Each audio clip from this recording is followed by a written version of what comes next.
Well, I know that with a recent match with internet dating, she did ask me about places I'd like to visit. And I said, well, that I haven't been to yet. And I said there are 4 on my list. And then I realized the one that would top them all based on criteria is Austin, Texas.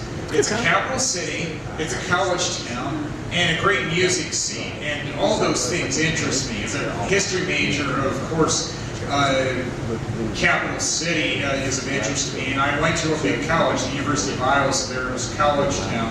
And I like writing about music a lot on my blog. I guess in some ways I'm a frustrated musician because I wasn't shown the right instruments that I would have been good at when I was in school, like, drummer. I always like listening to the drummers in music.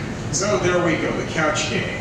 Well, we just had our first big snowstorm of the season. I guess that explains why I've got the winter shoes on now, where I'm doing the Mr. Rogers imitation when I get to the office, where I change my shoes because I got tired of ruining shoes trudging through the snow because they weren't meant to be used that way. My snow stories, let's see. It meant getting out my shovel because I park on the street and I know well enough to do that to help my car along because I don't want to hear my tires spinning and then smoking because that has happened before, being an idiot. And thankfully nobody asked to use my shovel this time, although that did happen before where I got back to my apartment and then somebody knocked on my door saying, "Can I use it? I'll bring it back." Right. I know how valuable shovels are during the winter.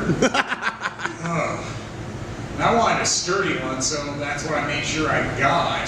So it'll last a long time. I guess that's also called, I have to weigh being cheap and having things for the long term, like we all have to do. And then the other snow story would be, oh yes, doing laundry. I do it off-site. I mean getting a grocery store cart and taking it to a laundromat a block or 2 away. And there were times where I pretty much had to carry the cart over the snow because the sidewalks hadn't been plowed. I guess I really wanted to get there bad enough, but, well, I was running out of clean clothes because it had been 3 weeks. I'm on that schedule of every 3 weeks doing that. I know well enough to be careful while driving in winter weather. It's called, I was dumb when I was a kid and I wanted to learn a lesson so I don't keep making the same mistake.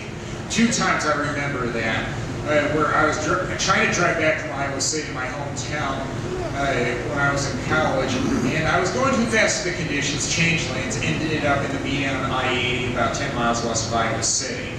And I didn't like hearing from the state trooper that my car would be stuck there for a while. I wouldn't get towed out until the next morning. Priorities!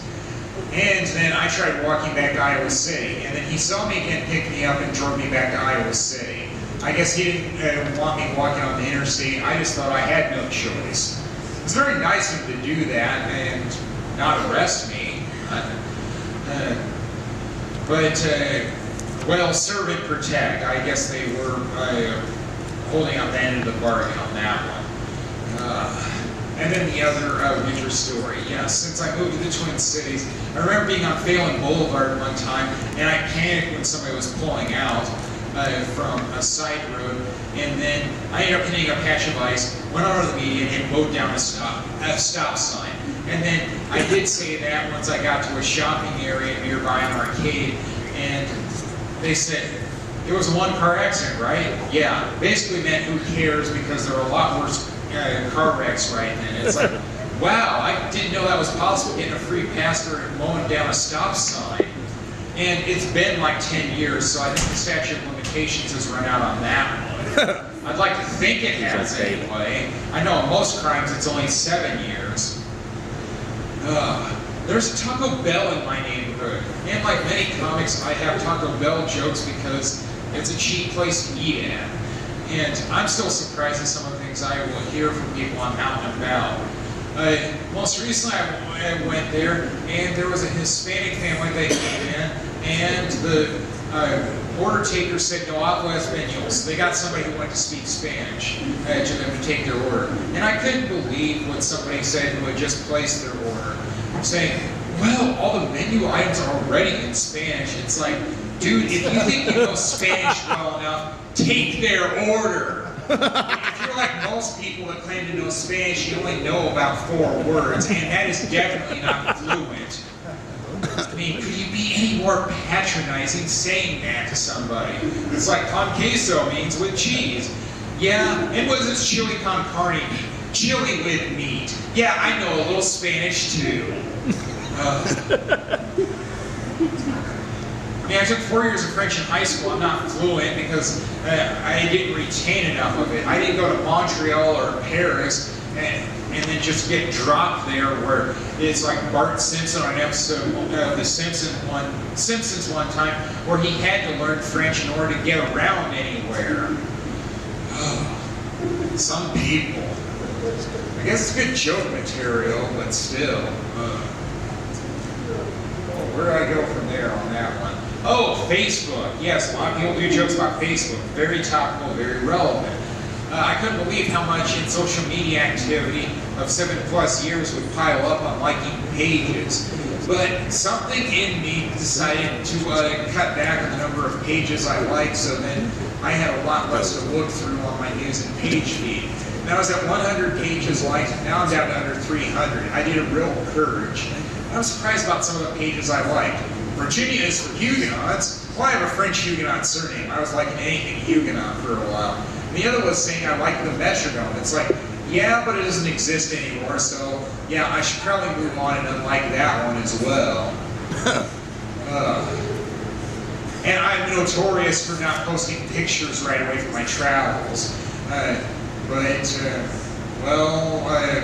I want to express quality on pictures, especially when some people are like critical of everything. They're called Canadians. So I did that. And that one, I did Taco Bell.